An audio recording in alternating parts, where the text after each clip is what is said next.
Few political figures in early Japan spark as much intrigue as Prince Shotoku. Born in 574 into the prestigious Yamato dynasty, Shotoku did not rise through feats of warfare or military campaigns, but through intellect, diplomacy, and an unwavering belief in the power of good governance. His life became a blueprint for leadership, grounded in principle rather than dominance, ideas instead of intimidation. It was during one of Japan's most fragile chapters that his extraordinary character began to shine. In a time riddled with internal power struggles and clan rivalries, stability seemed beyond reach.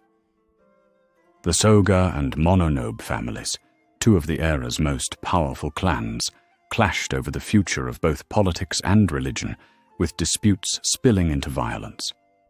In the midst of this unrest, a bold and unexpected decision was made. Shotoku, still just 16, was appointed regent to his aunt, Empress Suiko. The enormity of this responsibility would have overwhelmed many twice his age. Shotoku, however, did not lean on brute strength to maintain order. He chose reason, structure, and cultural enrichment as his tools. Recognizing that bloodshed only breeds further resentment, he worked tirelessly to reduce factional tensions, not through the sword, but through policies designed to encourage cooperation and shared purpose. His steady hand helped hold the imperial court together, preventing collapse during a volatile era.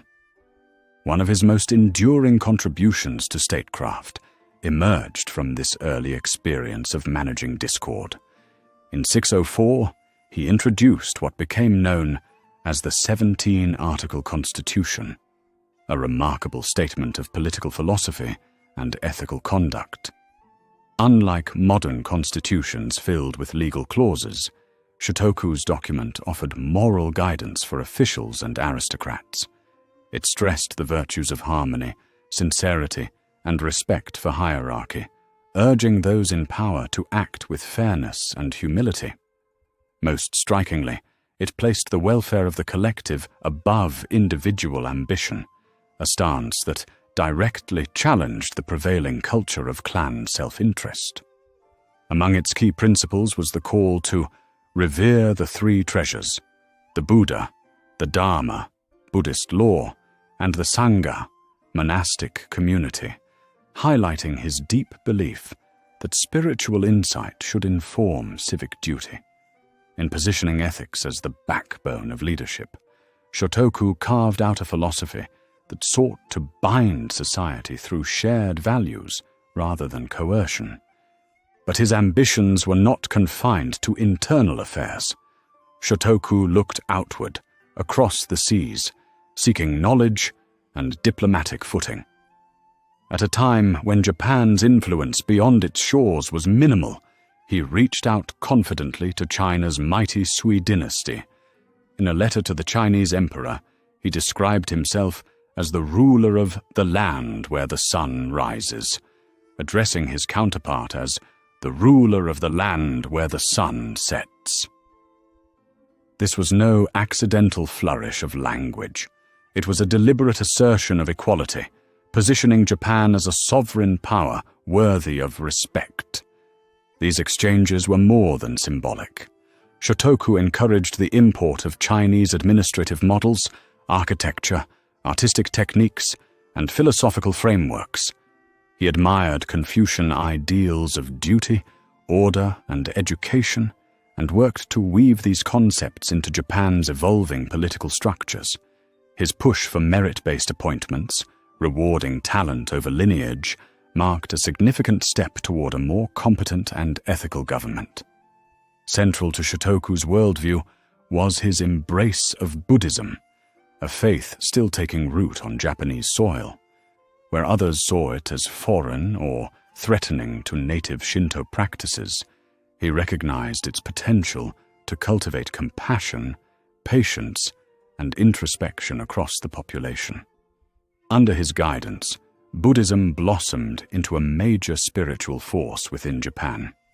He sponsored the construction of several important temples, including the renowned Horyu-ji, whose intricate wooden beams and graceful lines have withstood the centuries as silent witnesses to his vision. Beyond his political maneuvers and religious patronage, Shotoku left his mark as a scholar and interpreter of Buddhist teachings. Fluent in Sanskrit texts through Chinese translations, he is credited with some of the earliest commentaries on key sutras, offering clarity and accessibility to complex spiritual doctrines. His writings reflect a mind not only trained in governance, but also deeply engaged with the philosophical questions of existence and morality. In the centuries that followed, Prince Shotoku's name became synonymous with enlightened leadership. His approach combined strategy with empathy, pragmatism with idealism. Rather than simply commanding loyalty, he inspired admiration, transforming the role of ruler into that of servant to the people's well-being. Prince Shotoku's remarkable journey came to an end on April 8th, 622. Yet the structures he built, the ideas he championed, and the example he set continue to echo through Japan's historical memory.